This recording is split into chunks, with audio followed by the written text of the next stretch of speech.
ya. Yang pertama bisa menggunakan law linear apabila respon variabelnya kategori biner ya maksudnya, dan prediktornya juga biner gitu ya. Dan yang kedua bisa menggunakan regresi logistik apabila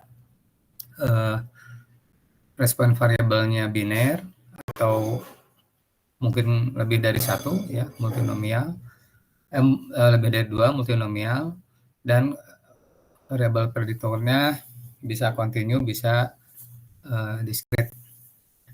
Nah, yang dua alternatif yang dapat digunakan untuk memodelkan untuk memodelkan respon biner, yaitu menggunakan probit model dan menggunakan complementary law ya. Nah, sebenarnya ada kaitan yang erat antara singkat saja untuk itu CLL ya, complementary law ya, dan regresi logistik, yaitu mengacu pada konsep logit. Kita ini dulu ya. Jadi ini ada kesalahan sebagaimana sudah saya sampaikan kemarin di sini ya, ada kesalahan. Jadi ini nanti supaya tidak keliru, saya coret dulu aja ya. Namun demikian untuk yang probit ini sudah betul ya, sudah betul.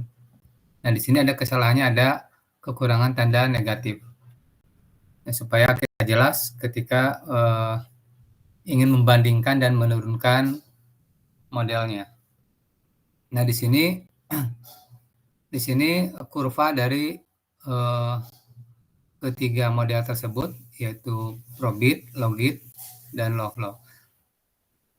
Nah, nanti untuk yang artikel, kalau tidak salah kan hari ini dikumpulkan, barangkali masih ada revisi, silakan.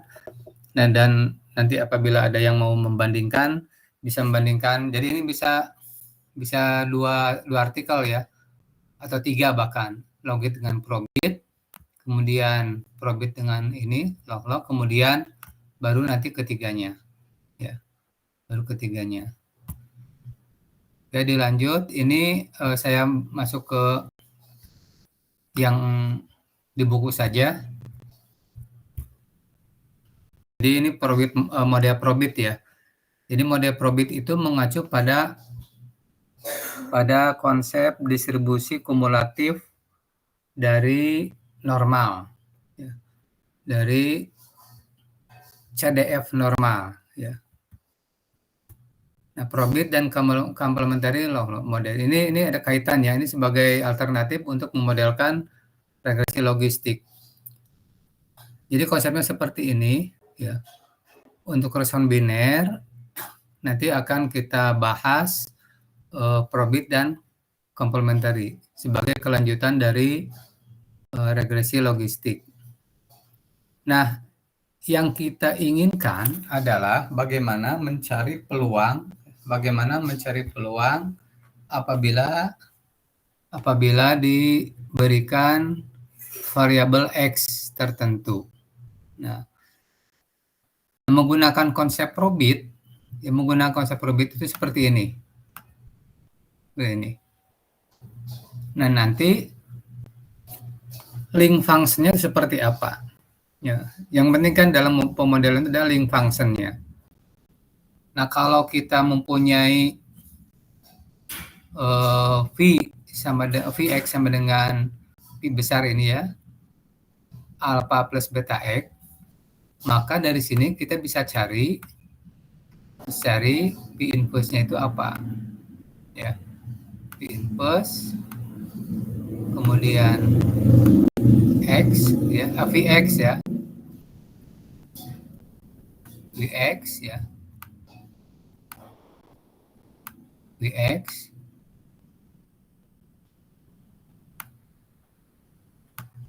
ini.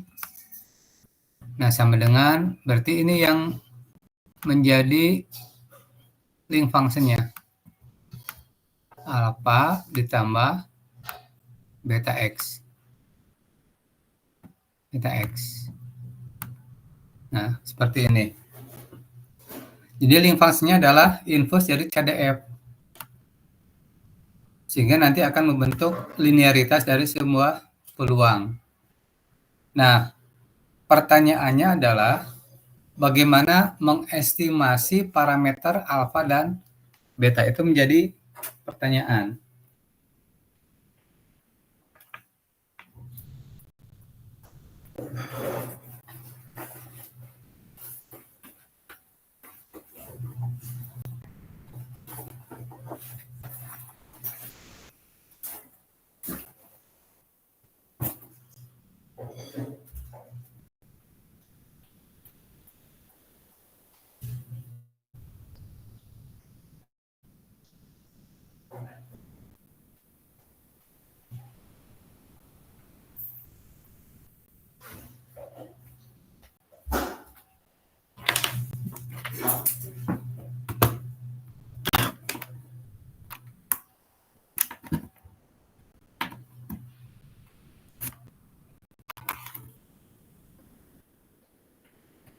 Nah, jadi yang menjadi pertanyaan adalah bagaimana menentukan estimator untuk alfa dan beta.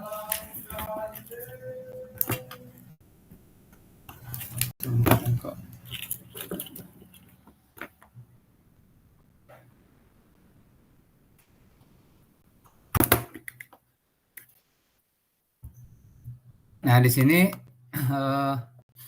kalau diturunkan agak rumit juga ya, agak rumit juga. Tapi kita telusuri coba dari konsep peluang sendiri. Jadi sebagaimana disampaikan sebelumnya adalah Vx itu adalah peluang sukses apabila diberikan nilai X tertentu. Jadi Vx itu seperti definisinya. Vx sama dengan peluang Y sama dengan 1 jika X sama dengan X kecil. X besarnya ini adalah variabel acak, kemudian X kecilnya adalah nilai dari variabel.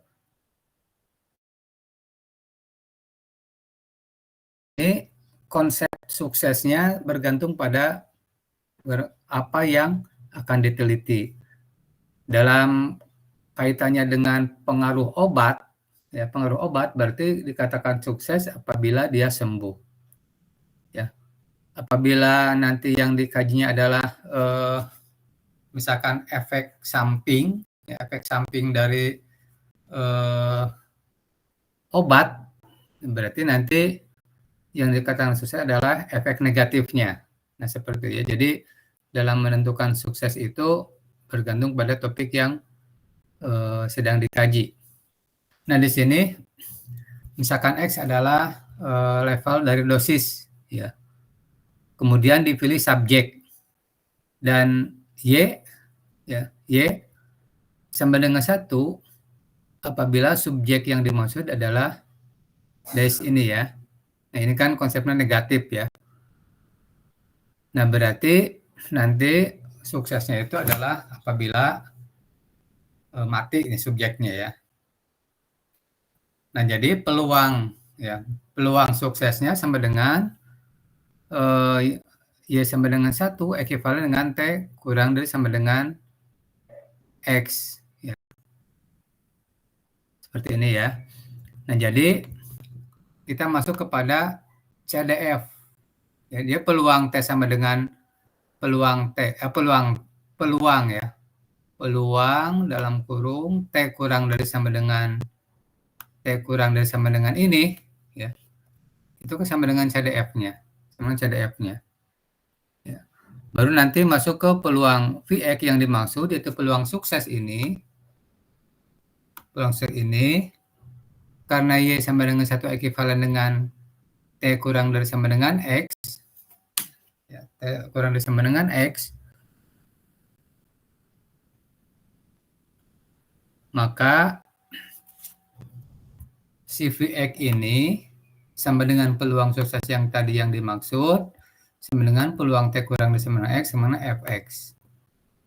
Nah, sehingga nanti kalau ini akan distandarisasi, berarti harus dikurangi rata-rata ya ke sini. Kemudian dibagi dengan simpangan baku. Ya. Mengapa ini ekuivalen dengan sini? Karena pada dasarnya CDF itu adalah luas di bawah kurva normal. Ya. Jadi kalau kita mempunyai kurva normal, mengapa ini ekuivalen? Ya, mengapa ini ekuivalen? Kita bisa ilustrasikan seperti ini. Ada dua buah kurva seperti ini. Nah, seperti ini. Yang satu luasnya di sini, yang satu di bawahnya gitu ya. Nah ini. Kalau di sininya X, sampai sini saja. Biar tidak tumpang tindih dengan mu-nya. Nah, sampai sini saja. Nah, kalau di sini X, sini Z. Nah, pada saat X itu adalah dia mempunyai min mu. Ya. Nah, kemudian pada saat Z, dia mempunyai min sama dengan 0. Jadi sebenarnya dengan transformasi ini tidak akan mengubah luas area di bawah kurva. Sehingga Fx di sini sama saja dengan I ini ya, E kurang mu dibagi dengan Z. Nah, sekarang apabila diuraikan ini, jadi E kurang mu ya. X bagi sigma dulu ya, X bagi sigma ini kan X dikurangi mu dibagi sigma, berarti X bagi sigma dikurangi mu dibagi sigma.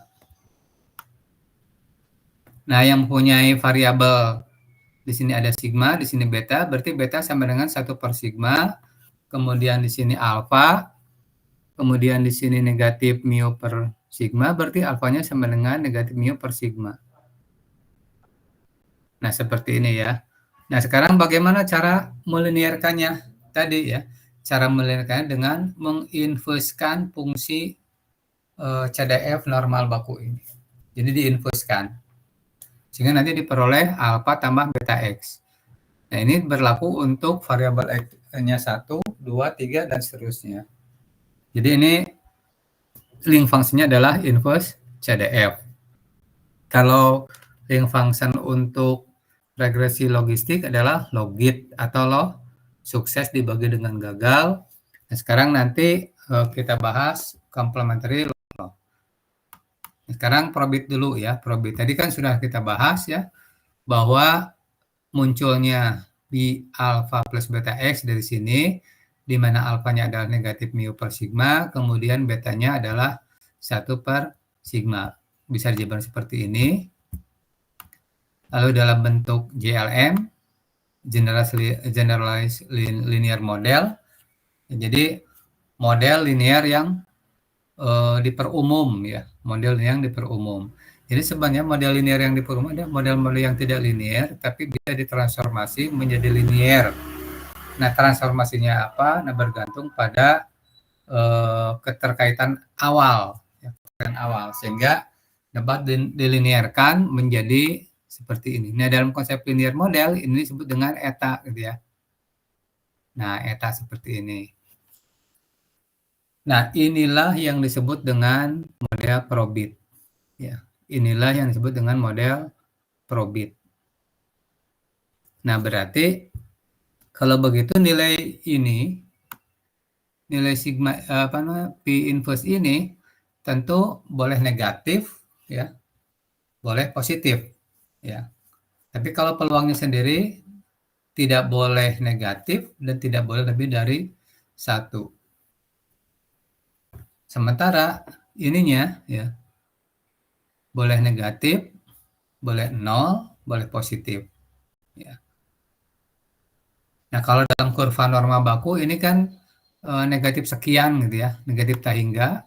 Kemudian yang ke kanan tuh positif tak hingga. Berarti interval ini negatif tak hingga sampai positif tak hingga. Jadilah ini membentuk sebuah model linear.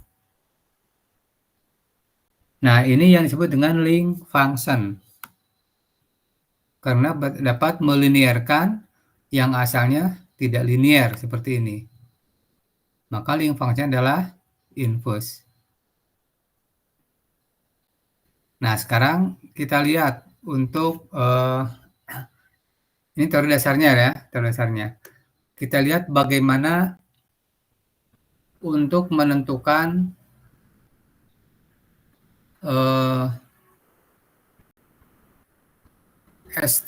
bagaimana untuk mengestimasi parameter ya. Mengestimasi parameter berarti menentukan nilai alfa dan beta yang dapat memaksimumkan fungsi peluang. Saya ulangi.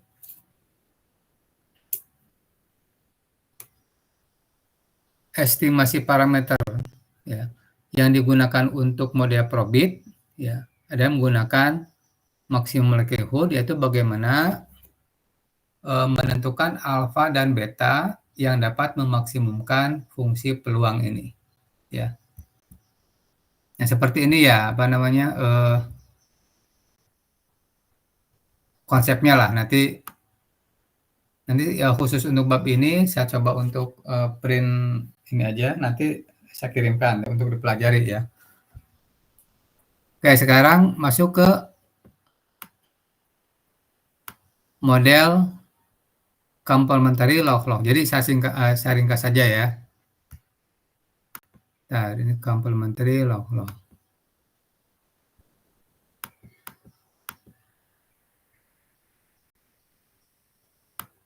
Nah, ini ya. Nah, dalam model CLL ya, itu sebenarnya mengambil konsep logit ini ya. Jadi CLL ini ya menggunakan konsep logit. Nah, misal gini, kita mempunyai model logistik ya. Nah, fungsi logit Vx ini sama saja dengan log Vx dibagi 1 minus Vx. Jadi logit Vx ini adalah log dari peluang sukses dibagi dengan gagal. Sukses dibagi dengan gagal. Suksesnya Vx, gagalnya 1 minus Vx. Lalu dari sini ke sini, itu menggunakan sifat dari logaritma. Sifat dari logaritma itu, kalau kita mempunyai persamaan logaritma log ya, log A dibagi B, A dibagi B. Nah, ini sama saja dengan negatif log B dibagi A ya. Log B dibagi A dibagi dengan A. Ini sifat dari logaritma.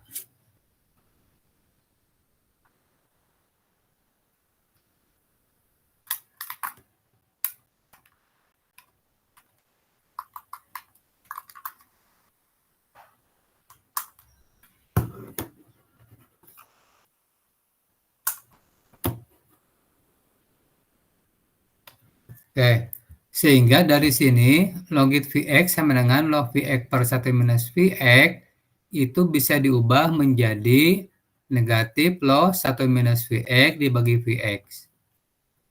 Nah, berarti ini sama saja dengan negatif logit 1 minus Vx. Ya. Negatif logit 1 minus Vx. Jadi logit Vx ini sama saja dengan negatif ini. Ya, jadi logit gagal sama dengan negatif logit logit sukses sama dengan negatif logit gagal. Nah, dari sini nanti akan diperoleh untuk mendapatkan peluang sukses seperti ini. Nah, nanti dapat diturunkan ya, menggunakan maksimum likelihood bagaimana menentukan alfa dan beta ini ya, sehingga dapat memaksimumkan Px. Nah, sekarang yang jadi permasalahan adalah bagaimana cara membuat likelihood-nya ya. bagaimana cara membuat likelihood-nya. Nah, tentu nanti yang perlu Anda garis bawahi konsep binernya, ya, konsep binernya. Jangan langsung mengacu ke sini. Konsep biner itu mengacu pada distribusi Bernoulli. Distribusi Bernoulli itu konsepnya adalah peluang, ya.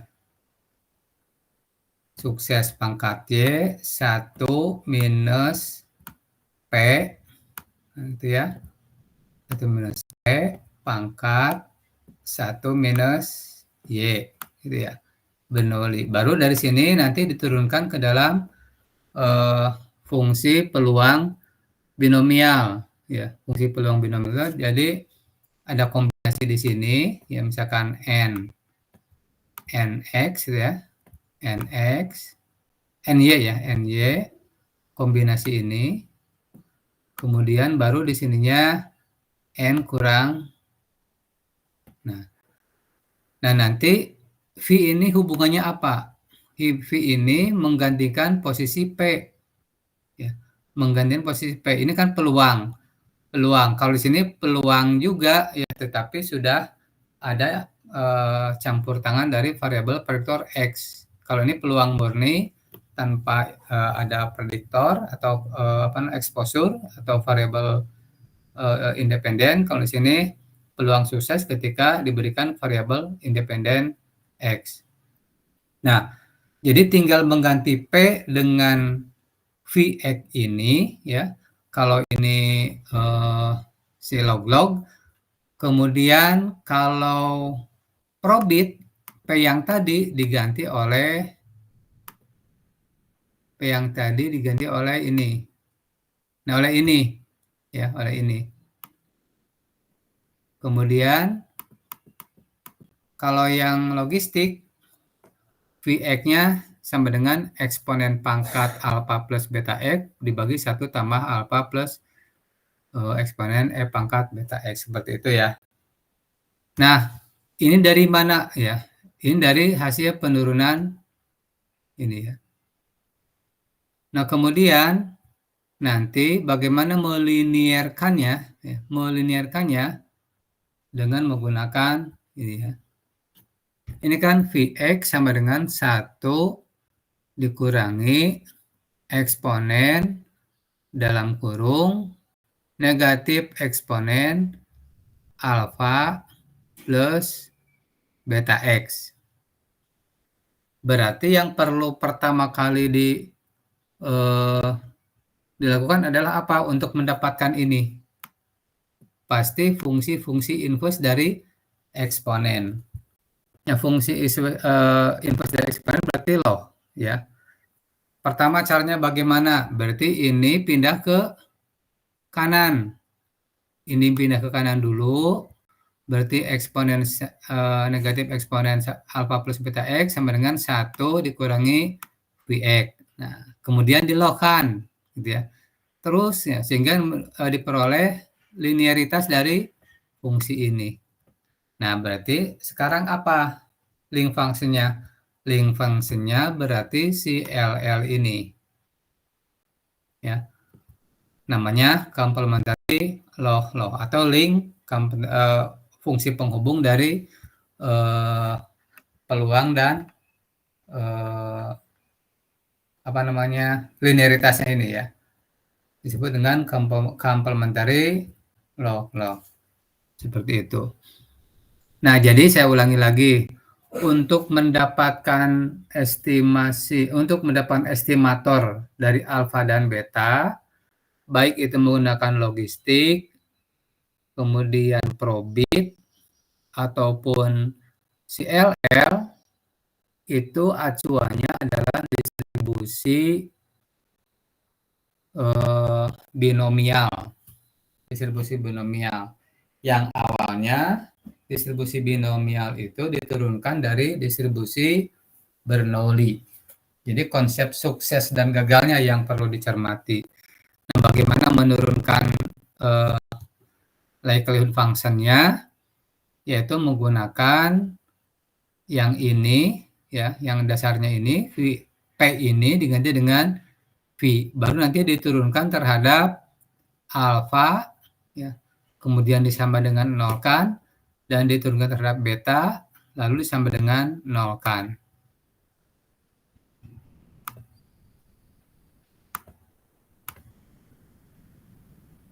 Nah, lalu nanti, bentar ini kok. Nah, lalu nanti setelah kita memahami konsep probit logit, lalu kita nanti mendapatkan likelihood-nya, kemudian estimasi parameternya seperti apa, dan bagaimana hasilnya, baru nanti bagaimana implementasi di R, dan bagaimana performa dari ketiga model untuk kasus yang sama.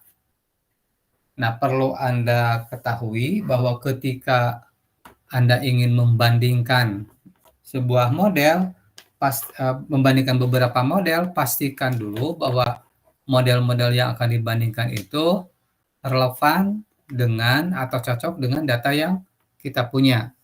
Jangan membandingkan model tetapi tidak apple to apple, seperti itu ya.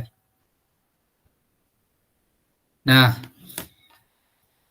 ini model logistik, kemudian model probit, ya, dan model CLL seperti ini, ya. Kalau betanya kurang dari 0, maka kurva seperti ini. Kalau betanya lebih dari 0, maka kurvanya seperti ini. Jadi kurva CL itu bergantung pada parameter beta. Kalau betanya kurang dari 0, maka akan kurvanya cenderung dari kiri atas ke kanan bawah. Tapi kalau betanya lebih dari 0, maka akan seperti ini. Dan ini tidak mungkin lurus gitu ya, karena kan tidak linear ya itunya. Fungsi-fungsinya tidak linear. Oke, sekarang cara menginterpretasikan ya. Oke, ini nantilah ya cara menginterpretasikannya ya. Nanti bisa Anda ini dulu, bisa Anda cari ya. Nah, seperti ini ya. Nah, ini nanti bisa Anda aplikasikan model log ini untuk distribusi Gumbel gitu ya. Itu kan banyak digunakan dalam, kalau nggak salah dalam keuangan ya, Matkeu ya. Nilai ekstrim atau distribusi ini ya. Nanti bisa digunakan lah untuk aplikasi seperti apa ya aplikasinya.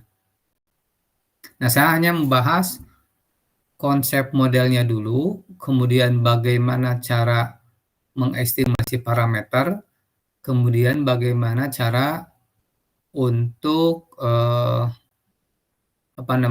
memodelkan dengan bantuan software, gitu ya. Sebenarnya kemarin sudah dibahas ya sebagian untuk modelnya. Nah, gitu dulu lah untuk saat ini untuk penjelasan model probit dan model silog-log. Nah, sekarang akan kita coba aplikasikan ini yang kemarin sebenarnya, dan Anda sudah punya, mestinya Anda sudah mencoba running ya. Di sini mungkin saya hanya menambahkan bagaimana cara membandingkan model secara visual. Bisa menggunakan AIC ya, bisa nanti menggunakan visual grafik, dan itu akan lebih menarik dalam jurnal-jurnal itu menggunakan grafik gitu ya. Jadi nanti si reviewernya akan lebih mudah untuk menarik kesimpulan. Nah, coba dulu seperti ini ya. Kita menggunakan data yang kemarin. Ini library-nya ISLR ya. LR itu adalah linear logistic regression ya. Kemudian ini cara memanggil library agar data nanti bisa membaca data di Excel gitu ya. Kita klik dulu ini. kemudian datanya disimpan. Saya menyimpannya di folder ADK, nama datanya adalah logistik ya, di dalam tipe Excel ya. Jadi arahkan dulu ininya direktorinya. Kemudian ini saya simpan data yang di Excel ini ya. Setelah dipanggil diimport dari Excel ke R, baru saya simpan di dataku ya. Kemudian kita lihat dulu seperti apa datanya ya. Ini X, Y, ini saya menggunakan variabel yang mudah saja. Kalau nanti banyak variabel X-nya tinggal tambahkan saja gitu ya, dan caranya sama lah. Lalu nanti saya menggunakan tipe data yang data frame ya. Saya ambil X-nya ada di kolom pertama dan Y-nya kolom kedua ya. Baru nanti boleh enggak ini tidak dicantumkan sini? Boleh, karena di sini sudah dispesifik bahwa X dan Y di sini adalah yang ada dalam dataku ya. Ini saya ini saja tutup saja. Ini juga saya tutup. Ini yang kemarin ya sudah kita bahas. Nah, baru saya mengambil prediksinya Y1. Y1 itu ada nilai prediksi untuk model logistik. Oke. Kemudian baru ini menggunakan si log-log ya, complementary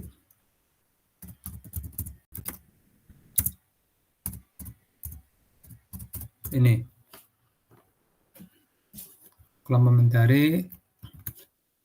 Nah, kita gunakan model yang complementary log-log. Ini saya simpan di hasilnya di si log-log ya. Kemudian saya ambil saja. Ini saya tidak menggunakan AIC ya. Coba kita gunakan grafik. Nah, ini menggunakan si log-log sudah saya simpan hasil prediksinya di sini. Kemudian saya coba menggunakan model Probit ya, model Probit. Saya panggil dulu library ini ya. Kemudian gunakan, ini hanya beda di sini saja ya. Karena konsep umumnya adalah binomial ya. Saya ulangi, konsep umumnya adalah binomial. Nah, link functionnya probit itu inverse CDF proporsi log-log negatif log dari negatif 1 minus log. Negatif log dalam kurung gitu ya. Tadi sudah kita bahas ya. Yang penting di sininya. Nah, di sininya ya. Oke, dilanjut. Ini probit seperti ini. Kemudian saya simpan hasil prediksinya di sini ya. Ingat di sini saya menggunakan data training ya, data training. Bagaimana kalau kita akan mengestimasi dulu data testing? Tidak seperti ini ya, tidak mengambil yang sini. Tapi harus menggunakan predik gitu ya. Predik misalkan. Predik probit baru di sininya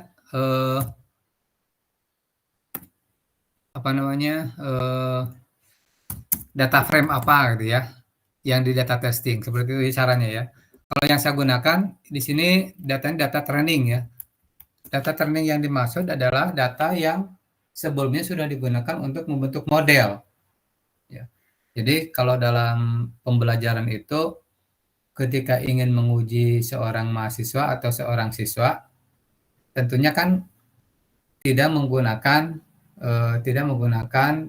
data, tidak menggunakan soal yang sudah diberikan gitu ya. Tidak menggunakan soal yang diberikan. Ya, kecuali untuk menguji kerajinan, ketekunan dari seorang siswa atau mahasiswa, nanti diberi data yang sudah diberikan. Kalau tidak bisa, berarti dia tidak pernah mencatat. Nah, seperti itu berarti masuk dalam kelompok penilaian afektif ya, bukan kognitif. Tapi kalau kognitif nanti diberikan soal yang di luar contoh soal ya. Oke, kita lanjutkan di sini. Nah, ini kan kita sudah punya data X ya, jadi ada data X ya, ada X, kemudian ada Y aktual, kemudian ada Y yang prediksi dari logistik, kemudian Y prediksi dari Silogloh, kemudian Y3 untuk yang probit. Nah, seperti itu ya. Nah, sekarang kita coba kumpulkan ke semuanya ini dalam data frame seperti ini ya. Data frame ya. Ini saya gunakan penjelasan saya logit, probit, kemudian CLL. Nah, ini ya. Jadi saya simpan dulu ke dalam data frame. Data frame. Nah, lalu setelah itu kita coba buat ini kan 0,5 ya. Supaya agak besar garisnya. 0,75 saja. 75. Ya, ini ya. Coba bikin ini. Oh, library-nya belum ya. Library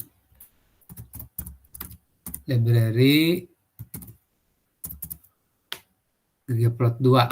Nah, ini panggil dulu ini, kemudian library ini. Nah, kira seperti inilah ininya, apa namanya? Oh, ini katanya R-nya harus diupdate ya. Kayak ini kira-kira ininya apa hasilnya. Nah, sekarang bagaimana cara menginterpretasikan? Ini terlalu besar ya itunya ya. 0,5 coba. 0,5.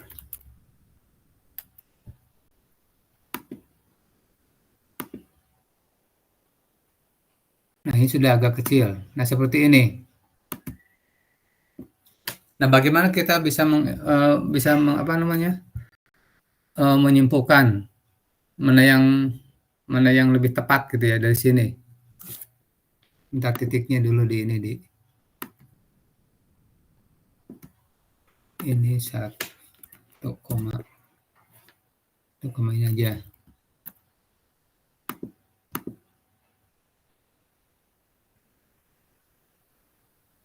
Oh, 1,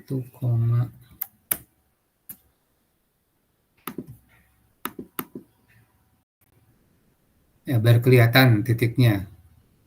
Nah, yang titik ini adalah nilai aktualnya.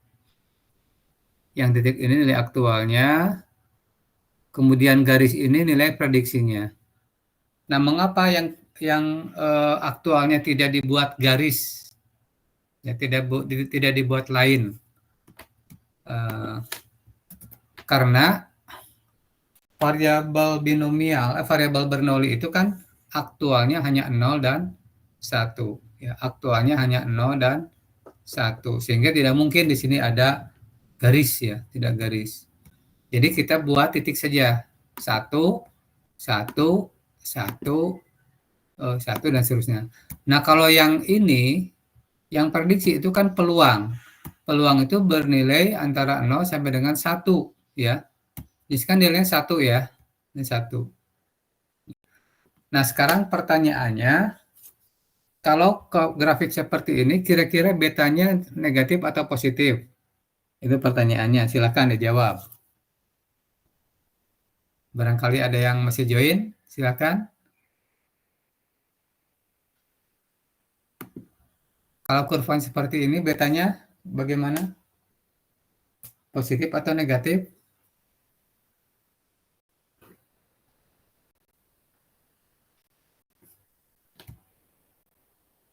Apakah suara saya terdengar?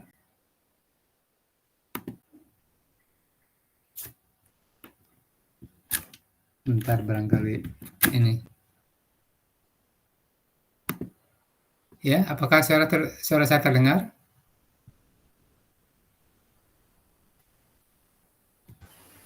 Terdengar, Pak.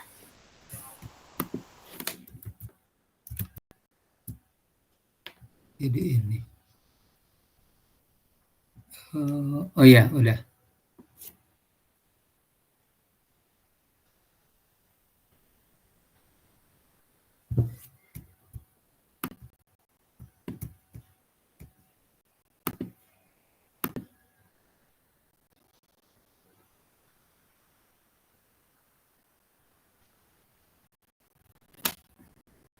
Oke, sampai sini dulu aja lah ya, apa yang sudah saya sampaikan. Nanti ditambahkan saja, artikel yang Anda punya, ya. Tambahkan artikel yang Anda punya dengan grafik yang sudah, saya sampaikan. Barangkali ada pertanyaan, silakan.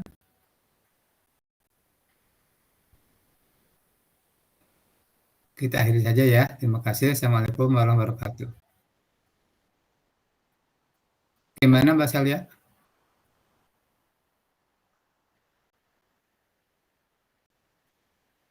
Kok nggak terdengar ya?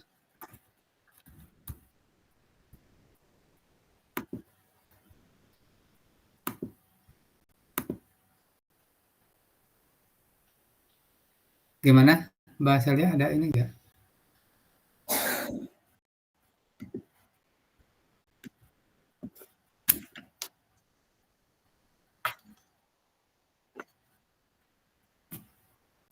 Kayaknya headset sayanya ini, oh iya sebentar, bentar.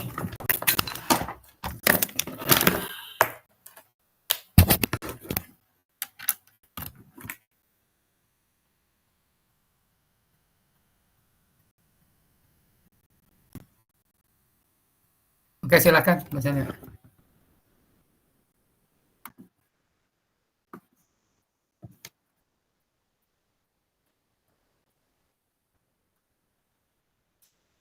Belum, belum. Sekarang itu revisi, dan tambahan ini saja, kalau ada permasalahan, ya ada permasalahan, eee, bisa di-share dulu ke saya, nanti saya koreksi kembali kembali lagi gitu. Nanti ini aja yang upload saya aja nanti, biar, apa namanya, apa sih namanya kalau itu, korespondennya saya aja ke itu, ke jurnal-jurnal itu. Karena kebetulan saya jadi reviewer di jurnal tersebut. Ya, sama-sama. Oh ya, jadi ini ya, barangkali yang lain diwakili oleh, Mbak Salia. Jadi artikelnya nanti sesuai dengan formatnya, kemudian nanti, paling saya penulis terakhir lah. Kemudian saya tambahkan kalau itu belum, gini saja, data mentahnya coba kirim ke saya untuk tambahkan grafik-grafik yang mendukung, seperti itu. Nanti penulis pertamanya ketua kelompoknya ya, nanti dikasih apa namanya biasanya, email gitu, email. Nanti di korespondennya saya aja, nanti yang saya upload submit ke jurnalnya. Seperti itu ya, itunya apa namanya, sebagai tambahannya itu saja tadi, estimasi parameternya jangan lupa untuk cara mengestimasi parameter jangan lupa untuk dicantumkan. Itu adalah, pokok dari matematiknya. Mungkin itu dulu ya untuk hari ini. Terima kasih. Assalamualaikum warahmatullahi wabarakatuh.